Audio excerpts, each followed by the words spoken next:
So, meanwhile, as you put it down, can I request Viren to give a brief about what ChatGPT is, so that if people are new, they can also get an idea of it. Viren, is it okay with you?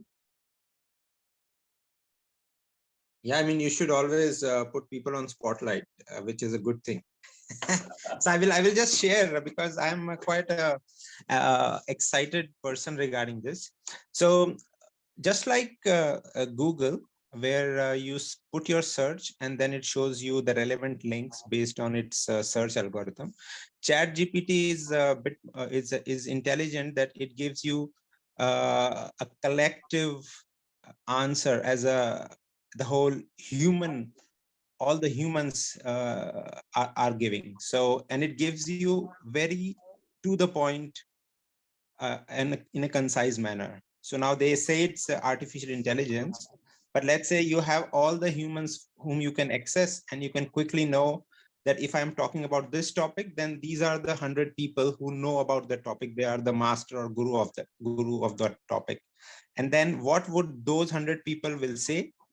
And then you take out the common things from those text, and that's what ChatGPT pretty much gives you. So to give an example, we put so my son was also using ChatGPT. So his first question sort of was how to convince parents, right? And what ChatGPT gave as an answer was I remember 3 points. The one was give them time once you have asked. Second one was be willing to compromise a little. Third was explain the benefits of what you're asking to them, to you, and as a family itself. You know, so this is how it starts giving. And there is a bit of intelligence. It's not just a simple copy paste. And then you can ask random questions. For example, if you ask what would that person do, and that person is already dead, then it will tell you that, look, it's a tricky question because this person is died in so and so, but let's take hypothetically what will happen if the person comes and visits. So I think the possibilities are immense, and people, or we as human beings, we will take time to really appreciate this phenomena. And people have, maybe my last analogy on this is between chess. Yeah. So when Deep Blue was made the first computer to beat the Grand Master, from that time till today, there have been tournaments where you have human in a team, human computer in a team, and computer in a team. And that's what exactly to me it looks like, that slowly in all aspect we will have this phenomena, whether it is learning, even medicine, healthcare, the whole, even creativity. You see, in chess, when two grandmasters are playing, they are using computer to figure out whether the one of the grandmaster is cheating or not. Because if the grandmaster moves very creatively, then they know that it's not his way of playing chess. Then they say that that person is doing cheating. So now, the computers are being used to identify the creativity part as well. So yeah, maybe I will just stop here. Yeah, thank you, Viren. So that was a good overview. Yeah, so I mean, my experience with ChatGPT, I'll tell you first about my daughter, because I was so excited. I was trying things on my own. I was asking questions like, what is the future of training industry in India? Like what is my career associated? I was asking those questions. And then I asked my daughter to also introduce this to my daughter. She came and wrote down, I am bored. Can you chat with me? And ChatGPT said yes. And the ChatGPT said, "What? Give me any topics to chat with you." And she said Tamil movies, and it started giving snippets about Kollywood things. And she started asking, tell me one comedy movie that I could watch. And it started saying, Vasul Raja MBBS, that sort of stuff. And she was happy because she got a chat friend, So different people could use it on different methods. Yeah, so has anyone else tried any other questions that you want to say? Because here this is all about asking the right question, because the ChatGPT brings out appropriate answers. Yeah. So Ashok, I'll go. Yes. So Ashok, by profession, I'm an educator. I actually teach MBA students first year. And for us, a lot of educators, the challenge is if ChatGPT will be used for cheating, especially when we give out answers and all. So I wanted to test out ChatGPT, that is it really possible to give? Because the questions that I end up asking in my classroom are, explain with examples and explain with your experiences. That is how I frame almost all my questions. So I thought for me to look at ChatGPT, let's see whether it will analyze the case the way I want it to be analyzed. So I gave them a small case slate, which was like about 20 lines about a challenge in a particular company with regards to how employees are being treated. And it gave some very interesting responses. And because this was India specific, we did not pick up certain elements like industrial laws and all of that, labor laws, but it picked up on training, it picked up on behavioral coaching and so on and so forth. Something which I would expect all of my students to pick up. But again, the answers are very, I would say, mediocre. Sure. But for what I took away from ChatGPT at that point of time was that maybe, of course, my expectations are a little bit more higher. But what I took away from ChatGPT at that point of time was it can help clarify thought processes. And I put the same case study 3 different times. So first time I got a very below average answer, which was about, just looking at few random things. Third time the recommendation was about looking at coaching and mentoring and motivation tools and all of that. So from what I took away from it was, over a period of time, A, it is refining, and B, it does provide certain directionality to people who may not be clear in that situation. Because that's how open and ambiguous a case study is. I did not try for any other questions. Okay. So thank you. Thank you. Thank you, Yogita. I mean, from what you say, Yogita, I think I'm just writing down all the questions that we have asked, or we have, because that could be good examples. Because I think the answers usually what ChatGPT gives, it highly depends on the specificity of the question. Yeah. So yeah, if there is anybody else who wants to say about their experience with ChatGPT so far.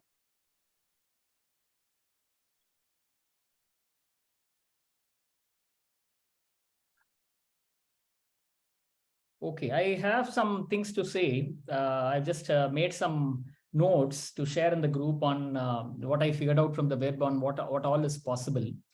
So I'll just, I have 7 points. So I'll just put down those 7 points.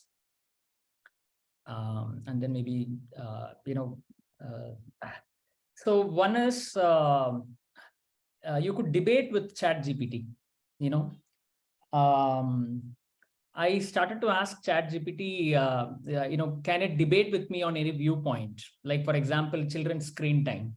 So the ChatGPT said yes. So I gave, okay, it is addicting the children, it spoils their health, it is bringing down their creativity. And then I asked it, ChatGPT, to counter it. And it actually did it very well. It gave the for as well as against in a very good way. So it's a good way of, checking our own ideas in terms of what is the world knowledge about it.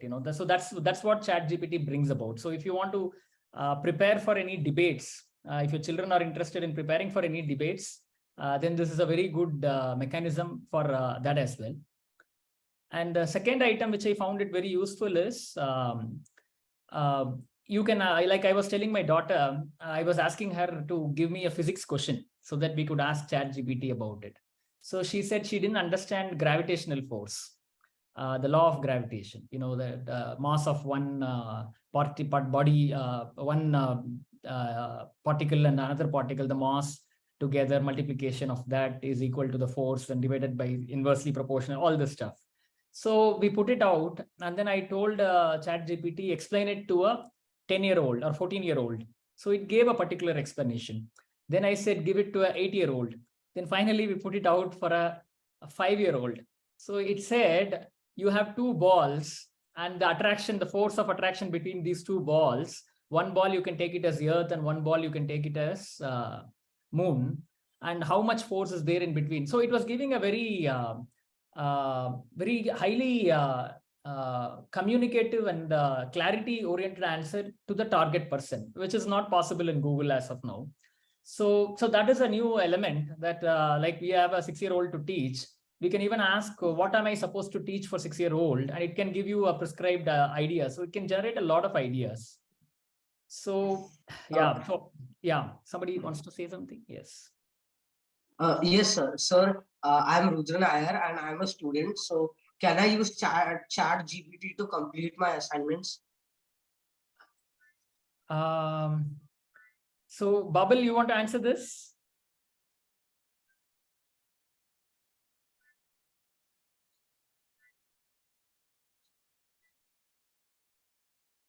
Sorry, I have no idea about this thing.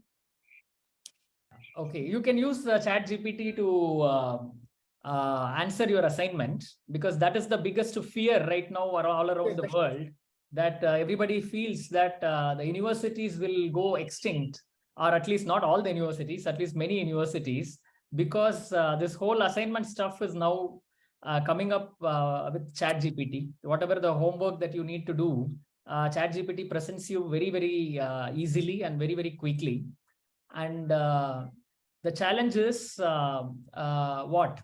The challenge is now they are coming with alternate softwares, which is likely to figure out any assignment that you give, whether it was computer generated or whether it was written by your own self. So that sort of new mechanisms are developing. So you can definitely do that, but I don't know whether your university will allow it. Gayatri, yes, you have something to say.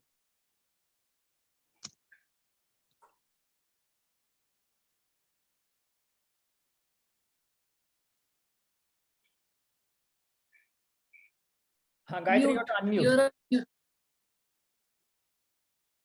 Okay, all right, I'm sorry. Yeah, I haven't tried out ChatGPT, but I've heard about it and I've not felt very curious because I can imagine its potential. But what I perceive in this development is that it's the continuation of a process that has been happening, for almost millennia. That we have been inventing technologies that are slowly obviating, or slowly making our intellect dispensable. These technologies do for us better and more conveniently what years of education or training was necessary to help us do in the past. And this begins with writing tools, calculators, computers, now AI. And I think, the ultimate in AI is to create a machine that is indistinguishable intellectually from a human being. And they are very nearly there, if not wholly there.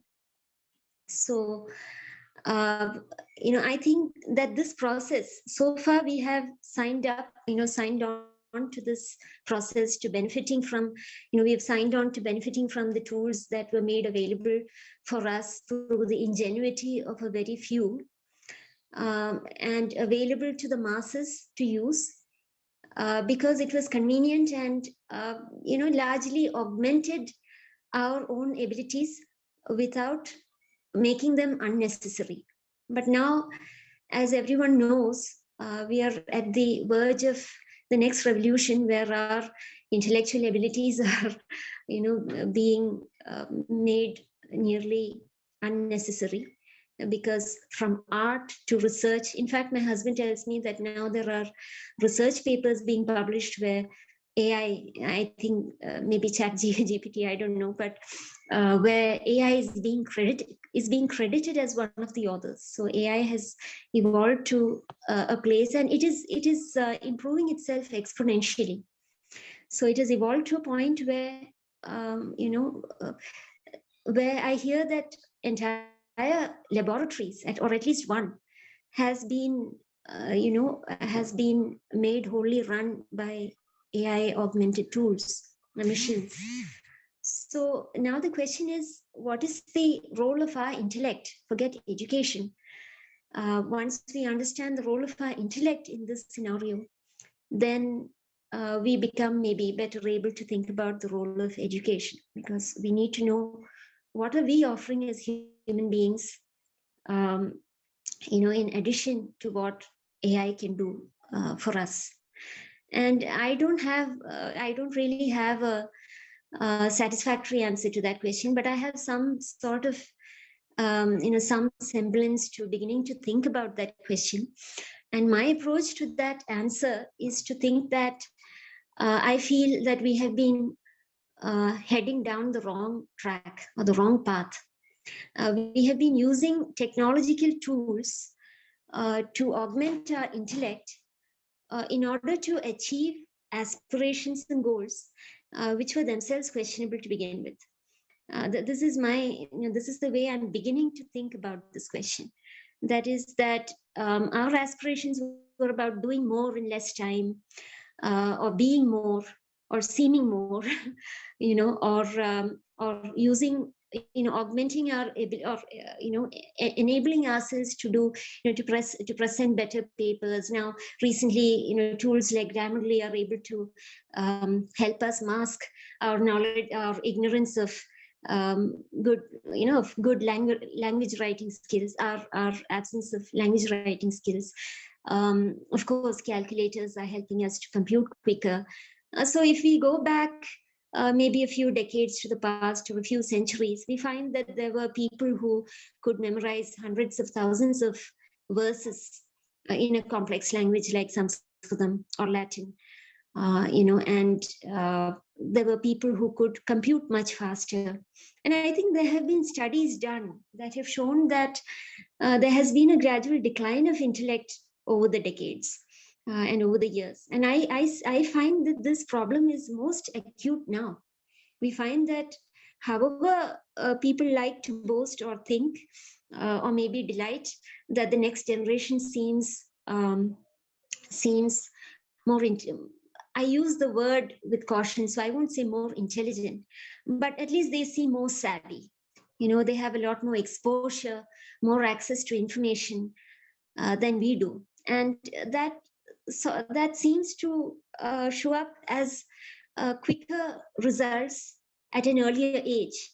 But if you look at the longer term outcome, I wouldn't say the same, of education today. So yeah, exactly. That's right. Decline of intellect with more access to information. And I feel that as human beings, this is not the path we want to take. So recently, maybe in the last maybe couple of years, I was observing to my husband, and he had the same observation to make in his, he's a researcher, he's a professor. He notices with his students that the quality of intellect in his students has significantly declined in the nearly 2 decades that he has been teaching. Supposedly very high quality students. He finds that earlier students were more capable of focus. Now they don't any longer wish to work in the pure sciences. They're not interested in the pure sciences anymore. The pure sciences are really about advancing human knowledge of the world without any applied any profitable aspirations. I mean, without any desire to turn that knowledge to money or to industry or to some corporate advantage. So pure science is really science distilled down to the basic human quest to understand the world as it is, without any ulterior motives or agenda from that quest.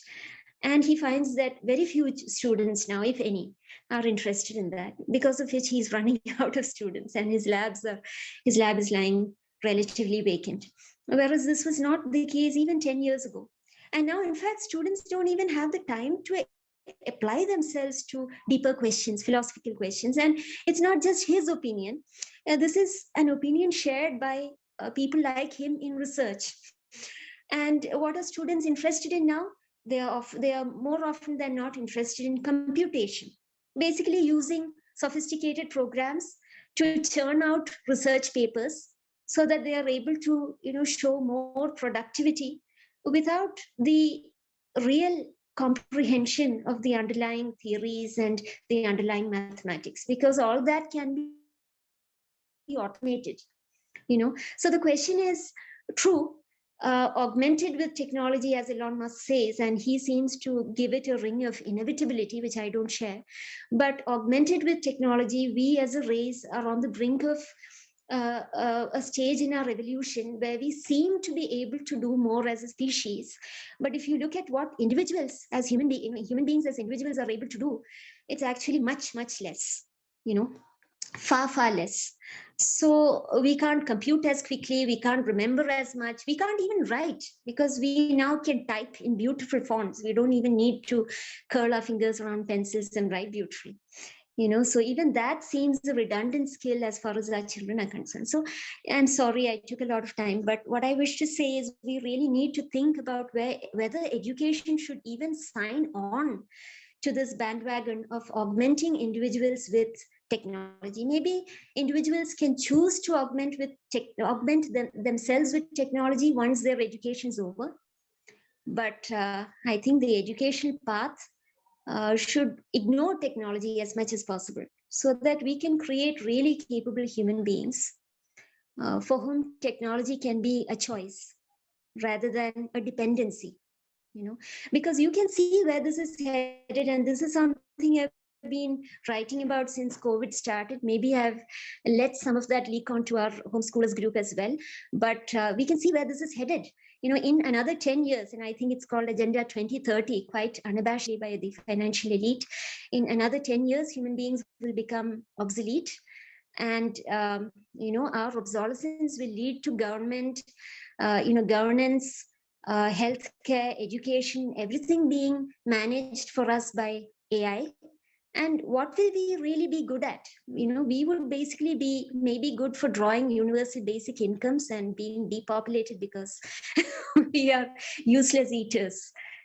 So we don't want to sign on to this and make ourselves dispensable. We want to create children who have highly capable intellects, in addition to being able to think for themselves. I'm sorry, I took a long time, but I finally finished. Yeah. Yeah, I was about to say that Gayatri, absolutely agree with your thoughts. And the one thing is, see, this intellect and all that philosophical side of education and the purpose of we as human species, I think that will be it's at the brink of redefinition. It's the battle which the humanity will fight against irrelevance, because majority of the human beings will become sort of useless in next 10-15 years. There are two reasons. One is these jobs. Now there is maybe I'll just briefly say that, see, there is at an individual level the stamina to keep changing your skill set after every 3 to 5 years is very difficult. Previously, the whole life was spent into one skill set as one job, now maybe two jobs. But with this technology, one has to redefine or take a different skill set between 3 to 5 years. So what, and this may happen in 10 years or 15 years, but it will happen. It's very difficult to naturally sort of stop it, because everyone is so keen to do it. And hence, many authors have written books, especially on this, of how to fight a battle against irrelevance. So I'm just reflecting on your thoughts, Gayatri, what you said, yeah, through intellectualism, but slowly the purpose of all the education which we have, maybe 90% is just information based. So either you can have a creativity through ChatGPT, or you can have how to develop curiosity through ChatGPT. But these things are, I think they are coming. So